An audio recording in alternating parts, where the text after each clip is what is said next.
2.38. 1. Yes, I think I am. Or anyway, more than I used to be. I think my attitude to risk has changed as I've gotten older.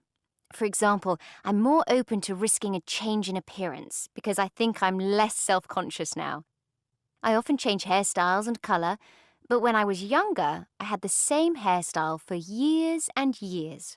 I also think I would take more risks travelling now because I'm more self-confident, so I'm pretty sure I could cope with any problems. 2. Yes, I'm definitely a risk taker.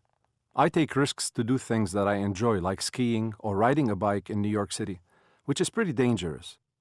In fact, I think the element of risk probably makes them even more enjoyable. The only time I wouldn't take a risk would be if I couldn't see that I was going to get any pleasure from it. I wouldn't do something risky just for the sake of it. 3. I'm the kind of person who likes to know exactly what I'm doing and when I'm doing it, so there's not much room for risk in my life. For me, risk means not being completely in control, and that can make me feel really nervous. For example, if I'm meeting a friend for dinner, I always make sure we have a table booked somewhere nice. I wouldn't risk just turning up and hoping that there was a table. And I never buy clothes online because I don't want to run the risk of them being the wrong size and having to send them back. 4. I'm definitely not a risk taker. I might like to think that I am because it seems exciting, but I'm not. I live in a suburb of Boston, and I'd never walk home on my own in the evening when it's dark because that just seems like an unnecessary risk to take. And I'd never get into a taxi on my own at night.